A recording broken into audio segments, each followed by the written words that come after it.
नमस्कार मित्रांनो, आशा करतो तुम्ही आनंदित असाल. चॅनलवरती जर नवीन असाल तर कृपया चॅनलला सबस्क्राईब करा.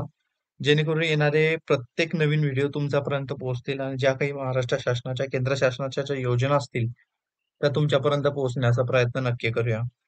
महाराष्ट्र शासनाने एक नवीन योजना लागू केली, ज्यामध्ये ज्या व्यक्तींचे वय 60 वर्षापेक्षा जास्त आहेत, त्या व्यक्तींना भारतामध्ये कुठेही फिरण्यासाठी एक संधी त्यांनी दिलेली आहे, की तुम्ही पूर्ण भारत भ्रमण करू शकता. भारत देश आहे तो धर्मांचा आणि खरं तर खूप म्हटले अनुदायी वास्तवत आहे. महाराष्ट्राची जी संस्कृती आहे, ते खरं तर जी भूमी आहे, ती संतांची भूमी आहे आणि ती पूर्ण भारतामध्ये, भारताच्या बाहेर सुद्धा ही ओळखली जाते. त्यासाठीच महाराष्ट्राचे जे नाव गाजलेले असते ते वारकरी संप्रदाय. भावभक्तीने शेकडो लोक प्रत्येक वर्षी पंढरपूरला जात असतात. लाखो भाविक तिथे भक्ती करत असतात. देवदेवतांचे, भगवंताचे नामस्मरण, चिंतन करीत ते आयुष्य जगत असतात. देशात हिंदू धर्मात चारधाम यात्रा, माता वैष्णवी देवी यात्रा, अमरनाथ यात्रा तसेच धर्मांचे जे मोठं तीर्थस्थळ आहे, तिथे प्रत्येकाला वाटतं की आपण एकदा तरी तिथे आपण भेट द्यावी. आणि बहुतांश जर म्हटलं तर ज्येष्ठ नागरिकांचे हे खरं स्वप्न असतं.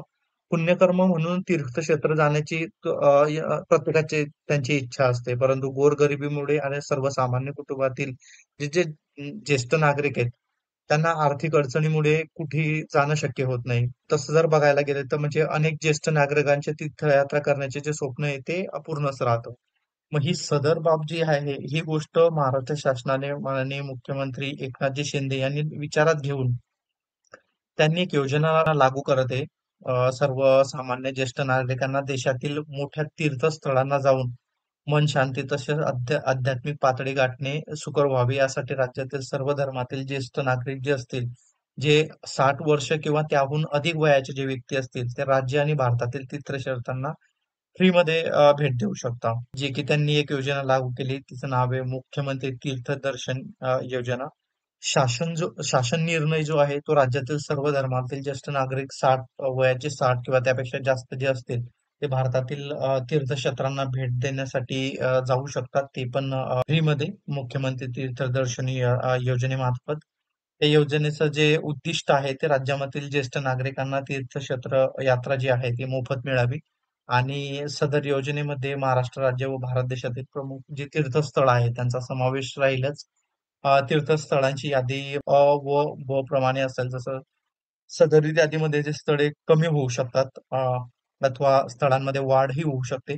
सदर योजनेअंतर्गत निर्धारित तीर्थक्षेत्रापैकी स्थळापैकी एक स्थळांच्या यात्रेकरता पात्र व्यक्तीला या योजनेचा एकच वेळेस लाभ घेता येईल. तसेच प्रवास खर्चाची किमान मर्यादा प्रति व्यक्ती जी असेल ती 30,000 इतकी राहील. त्याच्यामध्ये प्रत्यक्ष प्रवास म्हणजे ट्रॅव्हलिंग असेल, जेवण असेल, राहण्याचा खर्च असेल, या सर्व गोष्टींचा जो आहे तो समावेश आहे. जसं म्हटलंय की त्यांनी योजनेचे लाभार्थी महाराष्ट्र राज्याचा रहिवासी असला पाहिजे. 60 किंवा त्यापेक्षा वरील वय जे असेल ज्येष्ठ नागरिक हे व्यक्ती या योजनेसाठी पात्र असतील. योजनेचा जो लाभार्थी असेल त्या लाभार्थ्याच्या कुटुंबाचे वार्षिक उत्पन्न जे असेल ते 2.5 लाखापेक्षा जास्त नसावे. आणि खरं तर या योजनेसाठी कुठली व्यक्ती पात्र नाहीये ते पण आपण बघूया. ज्यांच्या कुटुंबातील सदस्य म्हणजे इन्कम टॅक्स जर कोणी पे करत असेल, तर अशा व्यक्तींना ही सुविधा मिळणार नाहीये. तर तसंच ज्यांच्या कुटुंबातील सदर नियमित कायम कर्मचारी म्हणून म्हणजे गव्हर्नमेंट व्यक्ती आहे, मंडळामध्ये आहे, भारत सरकारचा आहे किंवा राज्य सरकारचा कुठल्याही संस्थेमध्ये काम करत असेल आणि त्याचं जर जे वार्षिक उत्पन्न असेल ते 2 लाख रुपयापेक्षा जास्त असेल, तर मग यांना हे योजना लागू होणार नाहीये. ज्यांच्या कुटुंबातील सदस्य विद्यमान माजी खासदार, आमदार आहे त्यांना ही योजना लागू नाहीये. तसंच ज्या कुटुंबातील सदस्य भारत सरकार किंवा राज्य सरकारच्या बोर्ड, कॉर्पोरेशन उपक्रमाचे म्हणजे जसं अध्यक्ष आहे, उपाध्यक्ष आहे, संचालक, सदस्य आहेत, तसे व्यक्ती अपात्र ठरतील. ज्यांच्याकडे फोर व्हीलर आहे, ट्रॅक्टर सोडून ज्यांच्या कुटुंबामध्ये कोणाच्या नावावर जर फोर व्हीलर असेल, तर तेही लोक जे असतील व्यक्ती तेही या योजनेसाठी पात्र नसतील. प्रवाशासाठी शारीरिक आणि मानसिकदृष्ट्या सक्षम असणे आवश्यक आहे. म्हणजे कुठल्याही प्रकारचा त्रास नकोय. एकदम कारण की हा प्रवास आहे तर त्यांना थोडंफार पायी चालावंच लागेल. त्यासाठी कुठलाही आजार वगैरे नकोय. कोणतं म्हणजे रोगाने त्रस्त नकोय. जसं की टीबी झालं, हृदयाशी काही संबंधित जे आजार असतील, श्वास घेताना त्रास होत असेल, मानसिक आजार जे म्हणतो, संसर्गजन्य कुष्ठरोग वगैरे. अर्जासोबत ज्येष्ठ नागरिकाला सरकारी वैद्यकीय अधिकाऱ्याचे पूर्ण आरोग्य तपासणी केल्यानंतर ती व्यक्ती शारीरिकदृष्ट्या निरोगी आणि प्रस्तावित प्रवासासाठी सक्षम असल्याचे प्रमाणपत्र जे आहे ते पण तुम्हाला सादर करावं लागेल. आणि हे प्रमाणपत्र प्रवासाच्या तारखेपासून 15 दिवसापेक्षा जास्त जुने नसावे. म्हणजे रिसेंटली तुम्हाला जे असेल ते नव्वं तुम्हाला तिथे सबमिट करावं लागणार आहे. जे अर्जदार मागील वर्षामध्ये लॉटरीत निवडले गेले होते, परंतु प्रवासासाठी निमंत्रित करूनही त्यांनी प्रवास पूर्ण केलेला नाही, असे माजी अर्जदारांना म्हणजे हे जी मागच्या वर्षी ज्यांनी अर्ज केलेला असेल आणि ते या सुविधेचा त्यांनी लाभ घेतला नसेल, तर तेही जे लोक व्यक्ती असतील ते अपात्र ठरणार आहे. असे आढळून आल्यास की अर्जदार प्रवाशांनी खोटी माहिती जर त्यांनी खोटी वगैरे माहिती दिली तर त्यांच्यावरती म्हणजे ते त्यांना हे करण्यात येईल किंवा त्यांचा जो अर्ज असेल तो ग्राह्य धरला जाणार नाही. 7वं त्यांनी म्हटले की सदर योजनेमध्ये लाभ मिळण्याकरता खालीलप्रमाणे कागदपत्र जे आहे ते सादर करणे आवश्यक आहे. सर्वात महत्त्वाचे जे डॉक्युमेंट असतील ते तुम्हाला सबमिट करावे लागतील. योजनेच्या लाभासाठी तुम्हाला ऑनलाईन अर्ज करावा लागेल. लाभार्थाचे आधार कार्ड किंवा रेशन कार्ड, महाराष्ट्र राज्याचे अधिनिवास प्रमाणपत्र, महाराष्ट्र राज्यातील जन्म दाखला वगैरे असेल तर ठीक आहे.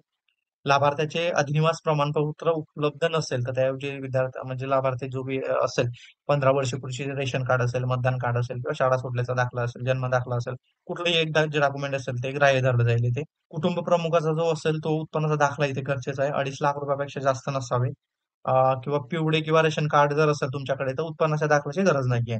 वैद्यकीय प्रमाणपत्र जसं की आता म्हटलं की तुम्हाला अनफिट नाहीये, तुम्हाला तो जो डॉक्टरकडून प्रमाणपत्र असेल, सर्टिफिकेट ते तुम्हाला आणावं लागेल. पासपोर्ट आकाराचा फोटो, जवळच्या नातेवाईकाचा मोबाईल क्रमांक हे महत्वाचं आहे. सदर योजनेची अटी शर्यतीचे पालन करण्याबाबतचे जे हमीपत्र असेल ते तुम्हाला द्यावे लागणार आहे इथे.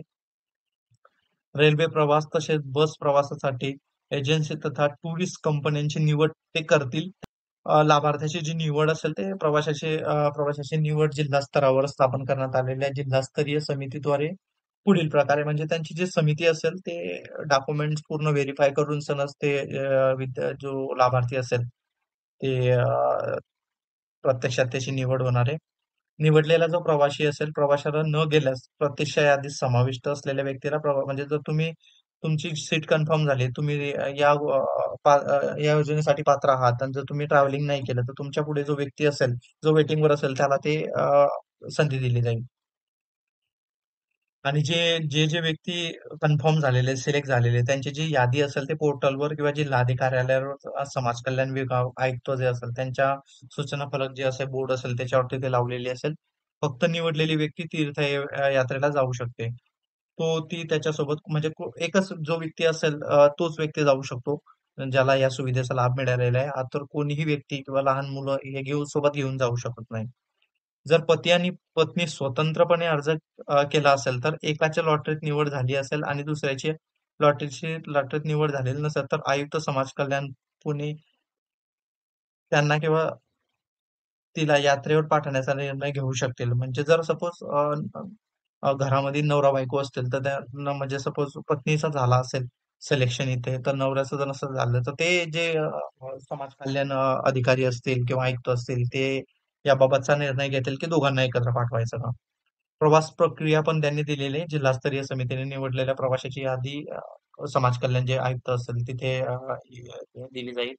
म्हणजे कुठली टुरिस्ट एजन्सी आहे ती पण ते तिथे वेबसाईटवरती किंवा समाज कल्याण ऑफिसला तिथे लावण्यात येईल. प्रवाशाच्या प्रवासासाठी आवश्यक सुविधा आणि कोणत्या सुविधा देण्यात येतील याचा निर्णय सुद्धा राज्य शासन लवकरात लवकर घेईल. सर्व यात्रेकरूंना प्रवासासाठी नियोजित स्थळी त्यांच्या स्वखर्चाने पोहोचावं लागेल. सपोज एखाद्या व्यक्तीने जर फॉर्म पुण्यामधून भरलेला आहे आणि ठिकाण मुंबई असेल, तर त्यांना मुंबईला स्वखर्चाने जावं लागेल आणि तिथून जी सुविधा असेल ते पूर्ण गव्हर्नमेंटची असेल. रेल्वे बसने जे प्रवास असेल ते तुम्ही करू शकता.